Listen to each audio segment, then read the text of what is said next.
इसका जवाब अगर आप देश के किसान से पूछेंगे तो वो आपको यही बात बोलेंगे कि चाय से शुरू हुई थी सरकार और गाय पे अटक गई और विकास की मौसी 10 साल में रास्ते में भटक गई। Sir, exorbitantly high cost of cattle and poultry feed under the mismanagement of this sector by the current government, 7 lakh cattle were infected by the viral lumpy skin disease across several states and a whopping 2.4 lakh cattle died within months. ये बोलते हैं कि गाय हमारी माता है पर माँ की रक्षा करना इन्हें नहीं आता है। अध्यक्ष महोदय, हम सब जानते हैं कि इस मिनिस्ट्री के अंतर्गत डेयरी भी आता है और भारत इस पूरी दुनिया में दूध के उत्पादन में नंबर 1 है, contributing to almost 24.46% of global milk production. But since the government has not been able to bridge the gap between demand and supply, it has successfully turned the country from being the largest producer of milk to an importer of milk. In the last 10 years, due to the stagnation in milk production, the gains of white revolution has been systematically whitewashed.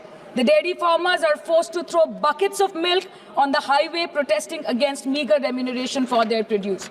And the price of milk, on the other hand, has increased by a massive 55% in the past 10 years.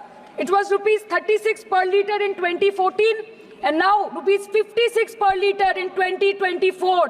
When this government came to power, the first thing the milk producing companies regulated by it did was to increase the price of milk by rupees 2 per litre. This was their revenge on the people of India for not providing a majority to the BJP. आम आदमी के दूध, छाछ, लस्सी, दही, पनीर पर 5% की GST, cream, condensed milk, मक्खन, घी पर 12% की GST और अमीरों के हीरो पर सिर्फ 1.5% की GST। सरकार उनको रिलीफ नहीं देती है जो विदेश में जाके मिल्क शेक और लाते की चुस्कियां लगाते हैं। ये सरकार उनको रिलीफ नहीं देती जो आम आदमी 2 पैकेट दूध खरीदने से पहले 10 बार सोचता है। सर, बचपन से हम सुनते आए थे कि संडे हो या मंडे रोज खाओ अंडे।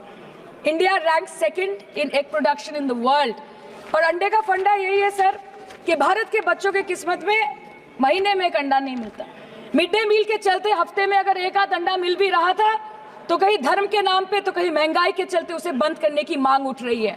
Sir, more than 50% children under the age of 5 suffer from chronic malnutrition in the country and roughly 17% children are underweight, and yet most BJP ruled states do not serve eggs in midday meal scheme. This is the example of Poshan Kal in India. Sir, अंत पे आते हैं मच्छी पे। आप लोगों को ज्यादा पसंद नहीं, पर हम क्या करें, हम तो माछे भाते बंगाली है, हमको तो बोलना ही पड़ेगा। And not to forget that 2.8 crore fisher folk are employed directly in catching fish in the country and millions are employed in the value chain of selling fish and aquaculture. India stands 3rd